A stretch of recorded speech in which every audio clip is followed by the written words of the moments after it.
Hi guys, welcome back to Mina Does Art Stuff YouTube channel. My name is Mina and on this channel we do art stuff. Welcome back to this colour comparison series that I'm doing, and today we're going to be looking at the colour Indigo. Now Indigo can have, does have various different colour combinations from the different brands.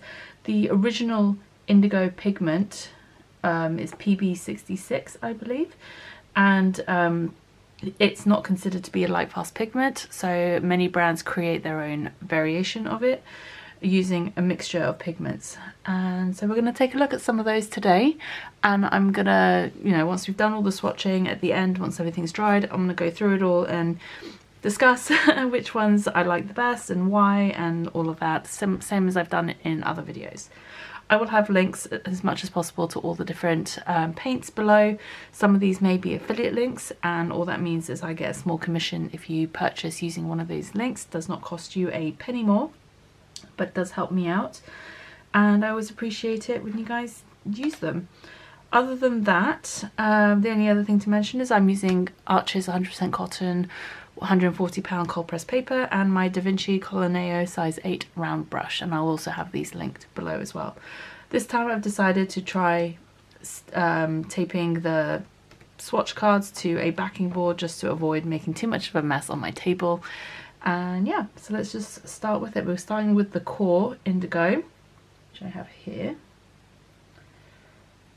My core French ultramarine has just like spilled out of the palette for some reason, but that's fine. It's not wanting to set at all, even though it's been in there for weeks. Okay, so the core Indigo is made up of PB15:3, so that's a phthalo blue green shade. PBK7, so a black, I think it's lamp black, I forget the black pigments, which one's which, and PV19, so some sort of quinacridone violet or quinacridone rose pigment. And it is one that I really like. This one also moves a lot in wet washes, like it's a core paints in general move a lot, but this one in particular definitely has a lot of movement to it in wet washes, which is beautiful. And so that's that one. Next up we have Winsor & Newton Indigo here. This is one of my favourite that I remember. I might find a new favourite after all this swatching, but from my recollection this is one that I do really like. And this one is made up of PB15 phthalo blue, PBK6, so again a black pigment, and PB19, again another quinacridone violet or quinacridone rose type pigment. Not sure which version of PB19.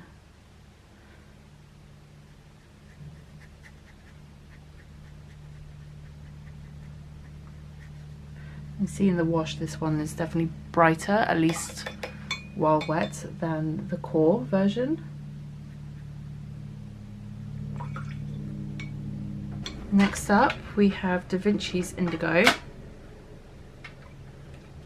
That's over here in my palette. And this one's interesting because I think there's only one other brand of Indigo that I have to swatch today other than this one that has no black in it. So Da Vinci's Indigo is made up of PB27, so that's Prussian blue, mixed with PB19, so again the quinacridone violet rose type pigment.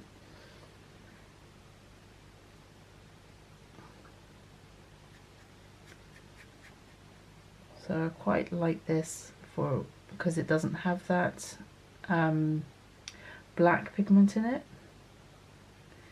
Some people find, and I have found as well with some versions of Indigo, that the black content, the black pigment, can kind of make it a bit dull once it's dried.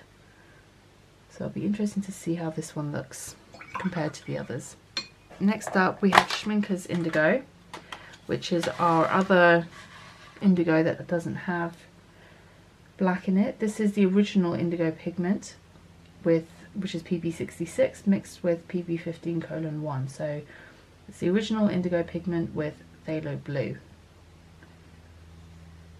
So I'm guessing that phthalo blue adds a bit more light fastness to the mixture.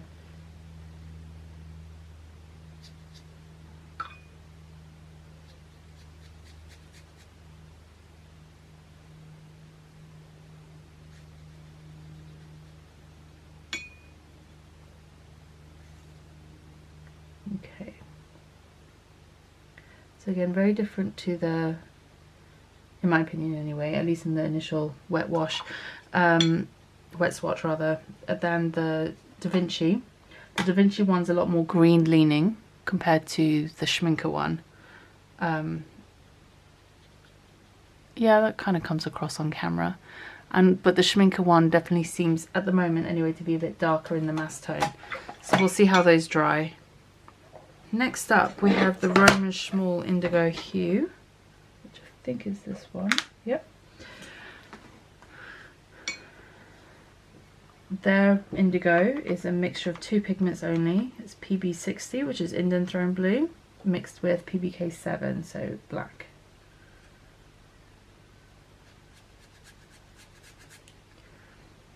This one also looks quite a bit brighter, quite different to the other indigos, which is interesting. Because I would have classed this as being one of my favourite indigos, but now looking at it, it's definitely more just like a dark Indian Throne Blue versus what some of the others are probably more indigo colour that I'm thinking of in my head. But it's still a beautiful colour. It's clearly one I use a lot because I've hit pan on it as well compared to some of the other paints in my palette. So it's definitely a favourite from the Roman Schmall line, one I use a lot. Next up we have White Nights Indigo. Indigo's down here, don't know, you can't see it, it's just off the screen to the bottom here. This is a mixture of PBK7, so again black, PB15, Phthalo Blue, and PV3, which is the old White Nights version of Dioxazine Violet. Again, this is a very dark but green leaning indigo. You can see that compared to the Roman Schmall one next to it, which is very blue, like red leaning blue. This one's very green leaning. That must be from the Phthalo Blue and the violet pigment. Sorry, I guess the violet pigment wouldn't make it green leaning, but it's definitely got a bit more of a green tinge to it compared to the Roman Schmall. This also has the same pigment combination as White Nights Payne's Grey, so they're very similar, those two, just some of the, I guess the mixture is a bit different. Next up we have Holbein's Payne's Grey, which I have just here in my palette. This is a mixture of PB15, Phthalo Blue, PBK6, black, you're seeing a theme here, and PR122, which is quinacridone magenta. So while most of the other brands have used like a PV19, Holbein is using quinacridone magenta. This is a very, very dark indigo, very black heavy in my opinion. It's not my favourite. Oh, okay, I made a mistake. I've ended up swatching Payne's Grey by accident. Wrong one. Let's try and dab this up as much as possible. I was thinking to myself, this doesn't look right. Doesn't look like indigo. Let's see if we can get any more of this up.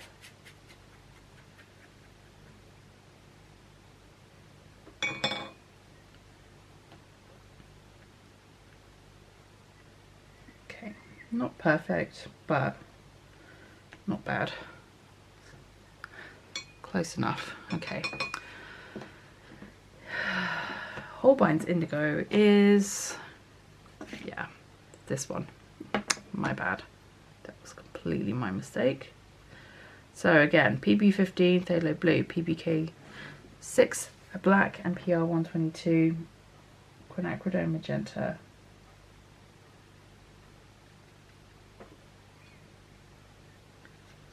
There we go, that's more like it. I was thinking to myself that was a very dark indigo.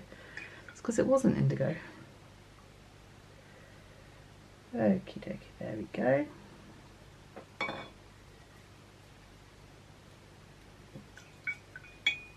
Next up, we're going to take a look at the indigo from Sennelier.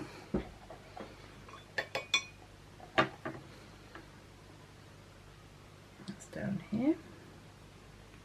Yep, make sure I got the right colour. And this, oh sorry, it's just off screen, it's this one. And this is a mixture of PBK7, so black, PB15, phthalo blue, and PB60, so that's Indian throne blue. So this one's interesting, doesn't have a red or violet pigment in the mix.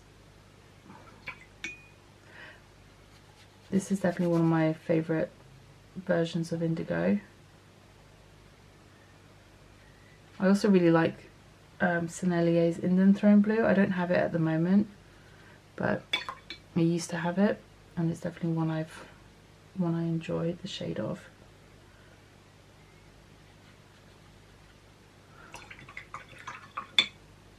It's interesting because Indigo Blue, at least the versions I have, some of them can have quite a strong drying shift, so it will be interesting to see what they look like at the end once they're all dried off. Next up, we're going to take a look at Turner's Indigo Blue.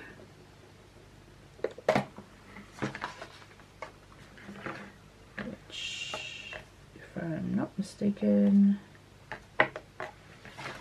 is this one. Just trying to remember where I put it in the palette. Okay, so this is a mixture of PBK6 black, PR122, quinacridone magenta, and PB15 phthalo blue. So this is the same mixture of pigments as Holbein, but in different ratios. So this one has the black, then the red, then the blue pigment in the mix. Usually the order in which the pigments are listed is the order in which it starts with the one that has the highest content in the mixture. So if when this one has black, red, then blue, which means black is the highest concentration or the largest amount of that pigment in the mixture, then the red, then the blue. Whereas in Holbein it's blue first, then black, then red.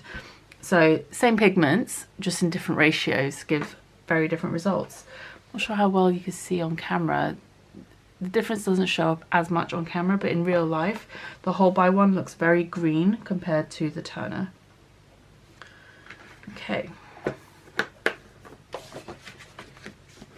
Next up we have the Michael Harding Indigo.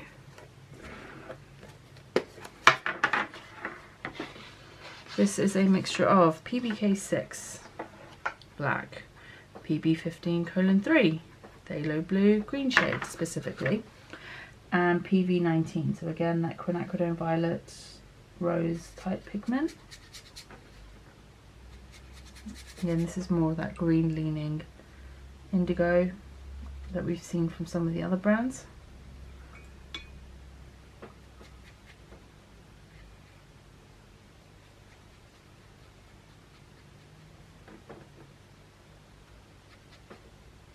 And finally, we're going to take a look at Paul Rubens Indigo. Now this isn't one that came with the 24 palette originally, and I've got the original first version 24 palette, 24 color palette here with some additional colors I've added. I don't know what colors the current ones come with. So the Paul Rubens Indigo is PV19, so they've got their red pigment or violet pigment first, followed by PB15 phthalo blue, and lastly PBK6 black.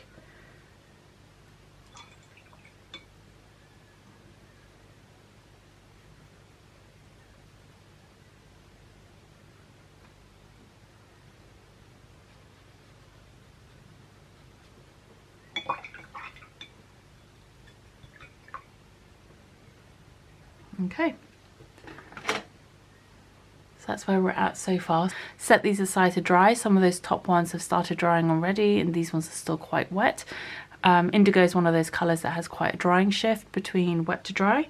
So we're going to set this aside and then come back and see what it looks like once it's all dried off. Swatches are all dry, and so let's take a closer look. Right off the bat, I will say this one, not my favourite. Don't like it. It's too greyed out. It's more Payne's grey than Indigo. Not my favourite. That one's ruled out. That was the White Nights version. Let me grab my pencil. It's interesting because I think the Da Vinci one, while it's a bit more like dulled down, a bit muted in the mass tone, it actually is the most sort of denim looking colour, which is kind of traditionally what original indigo dye was used for, was to dye denim. So I quite like that one, so that's a tick. Schmincker's Indigo, it's alright, not my favourite. The Winsor & Newton one, I love that like really strong blue undertone in that one. Holbein I also really like. I don't have this one in a tube anymore, but I do really like that one. Sennelier is one of my favourites, always was from the beginning, and even the Michael Harding one is really strong. And in the wash it's a bit greyed out, but I really like the strength in the mass tone. The Turner one is interesting. It reads more like an indanthrone blue, which is similar to the Roman Schmall. The Roman Schmall one also reads more as an indanthrone, which is to be expected because it has PB60, which is indanthrone blue, in the mixture with PBK7. So it's just indanthrone blue with a bit of black added to it. Although I do really like this one, it doesn't come in a tube, so I'm kind of picking out the ones that I like the best that are in tubes, but I do also like the Roman Schmall one, so I will tick it. Turner one, it's okay, I don't mind it. It's a little bit darker in the mass tone compared to the Roman Schmall, so that's a positive for it as well. And the Core Indigo is also really nice. I just can't justify Core, buying Core paints here in the UK because it's just so expensive comparative to other brands. So but if it is one that's available to you and you like this hue, I do really like it, to be fair. If it was more available to me, I'd probably pick it. But let's just do a bit of a close-up. And yeah, so let me know in the comment section down below which one's your favourite, and I look forward to seeing you guys in the next one. Alright, take care, see you soon, bye!